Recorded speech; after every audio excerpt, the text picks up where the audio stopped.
સારા વરસાદ, હરિયાળી અને લોક કલ્યાણની પ્રાર્થના સાથે આજે પવિત્ર ગિરનાર ખાતે પરંપરાગત દૂધધારા પરિક્રમા ભક્તિભાવપૂર્વક યોજાઈ. વહેલી સવારથી જ મોટી સંખ્યામાં શ્રદ્ધાળુઓ પરિક્રમામાં જોડાયા.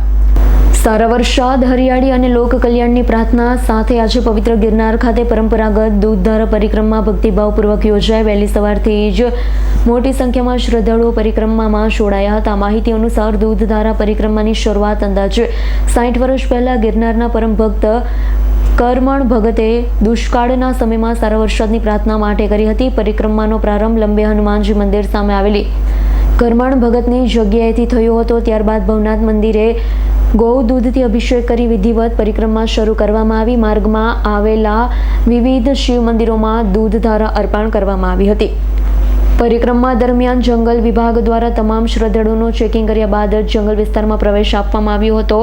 ઇટાવા નાકા ખાતે દૂધધારા પહોંચતા જ જંગલ વિભાગના અધિકારીઓ તેમજ ધારાસભ્ય દ્વારા પવિત્ર દૂધધારાને હાથ ધરી આશીર્વાદ અને લાભ લેવામાં આવ્યો. આ પ્રસંગે મેયર આકાશ કટારા, ધારાસભ્ય સંજય કોરડિયા તેમજ સ્ટેન્ડિંગ કમિટીના ચેરમેન પલ્લવીબેન સહિત આગેવાનો ઉપસ્થિત રહ્યા હતા. શ્રદ્ધાળુઓની માન્યતા મુજબ ગિરનાર પર ગૌ દૂધની ધારા અર્પણ કરવાથી પ્રકૃતિ પ્રસન્ન થાય છે, સારો વરસાદ થાય છે, ધરતી હરિયાળી બને છે. આ સમાજમાં સુખ સમૃદ્ધિ વધે છે. છેલ્લા અનેક દાયકાથી ચાલી આવતી આ પરંપરા આજે અવિરત રીતે જળવાઈ રહી છે અને ગિરનારની આસ્થાનું જીવંત પ્રતીક બની ગઈ છે. બોલો ગિરનારી મહારાજ, શ્રી કરમણ ભગત પરિક્રમા બોલું છું કે ભાઈ ગિરનાર દૂધધારા પરિક્રમા યોગની એકાદશી જેઠો 11 આવે છે. પછી આ એક ધાર્મિક પરિક્રમા છે. ઓછા પ્રમાણમાં માણસો હોય એ આ પરિક્રમા છે. કેમ કે આ ધાર્મિક એક દિવસની છે એટલે રસ્તામાં વરસાદ પણ આવે, કીચડ પણ હોય અને એક દિવસની પરિક્રમા પૂરી કરવાની અમારી જવાબદારી હોય કે ભાઈ છેલ્લે લગી મારી ગાડી હોય પાછળ બોર દેવી, બધા માણસને 6-6:30 વાગે બહાર કાઢે પછી અમારી પરિક્રમા પૂર્ણ થાય છે.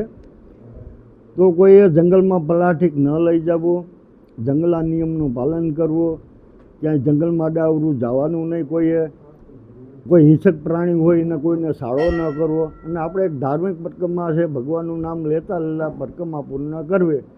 પછી આ દૂધધારા પરિક્રમા એટલે અમારે આજે 72 વર્ષ આ પરિક્રમાના થયા છે. ભગવતસિંહ બાપુ રેન્જર હતા વન ખાતામાં, આ એની ચાલુ કરેલી. લક્ષ્મણગીરી બાપુ, પછી અમારે રબારીની હેસમાંથી હતા અમુક બાબા, પછી તળેટીમાંથી હતા વેપારી બધા મળે ત્યારે દુકાળ પડ્યો હતો એટલે આ પરિક્રમા ચાલુ કરી. ત્યારે વરસાદ સારો થયો અને ત્યારનો વરસાદ ચાલુ છે ને આ પરિક્રમા સતત ચાલુ છે. તો આજે રબારી લોકો દૂધ ઉપાડીને જાય, કાવડ લઈને જાય, એ દૂધ પૂરું પાડે. પછી ભવનાથ સમાજના અનેક સમાજનો આમાં ઘણો ફાળો છે, બધાનો સહયોગ છે.